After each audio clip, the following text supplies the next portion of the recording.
We have now come to our 11th visit, where I shall present creative vision, the success principle which is responsible for the building of all of our plans, aims, and purposes.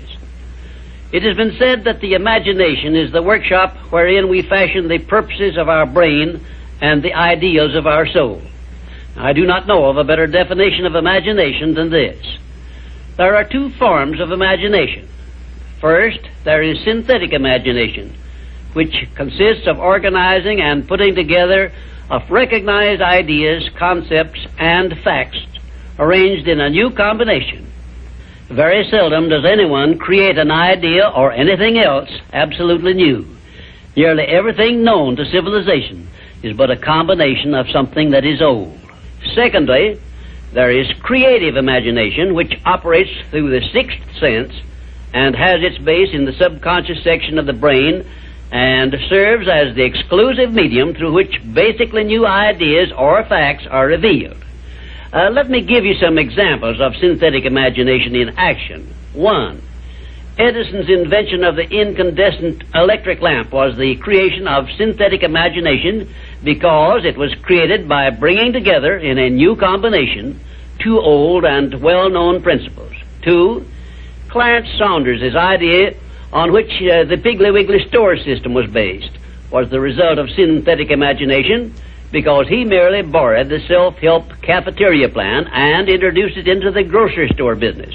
But despite the simplicity of the plan, it is said to have yielded its organizer $4 million during the first 4 years after it was put to work.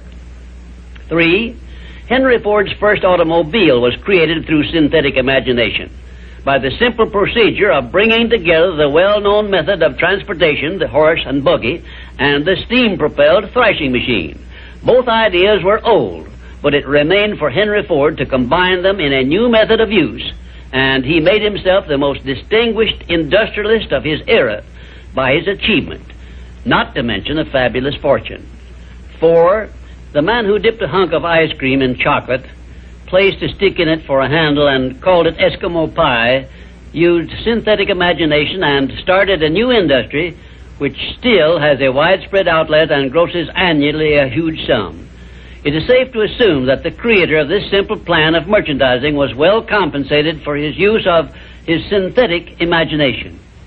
5.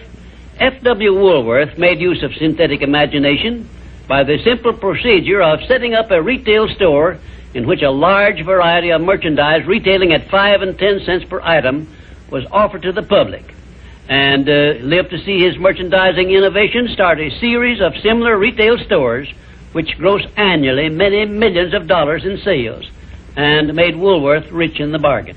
Now, I shall give you some examples of creative imagination. 1. Edison's invention of the phonograph was the outgrowth of creative imagination because no part of his invention had ever been known or used previously. 2. Signor Marconi's invention of wireless communication was also the outgrowth of creative imagination because it was based on basically new ideas which never had been used previously. He was the first to discover the means by which the ether could be made to take the place of wires in the transmission of sound. 3. Madame Curie's discovery of radium was also the outgrowth of creative imagination because no one before her had ever revealed either the actual existence of radium or the method by which it could be recovered or refined. 4. Wilbur and Orville Wright's perfection of the modern airplane was partly the result of creative imagination and partly the result of synthetic imagination, because others previous to their time had discovered some of the ideas they used successfully, but they were the first to coordinate those ideas, so they worked. 5. Robert G. Letourneau made effective use of creative imagination by building heavy dirt-removing machinery, which involved ideas never before used, although he was practically unskilled in engineering and had very little schooling of any kind. I worked with Mr. Letourneau for a year and a half, during which I saw him in action many times when he was drawing entirely upon the faculty of creative imagination and receiving his ideas from sources outside of his own immediate education or knowledge. And right here, in case you have not already recognized the fact, I am bringing you very near the point where people sometimes tune in on their creative imagination and come up with ideas which benefit great numbers of people and make themselves popular and rich. I am going to give you these suggestions solely as inspiration intended to introduce you to your faculty of creative imagination.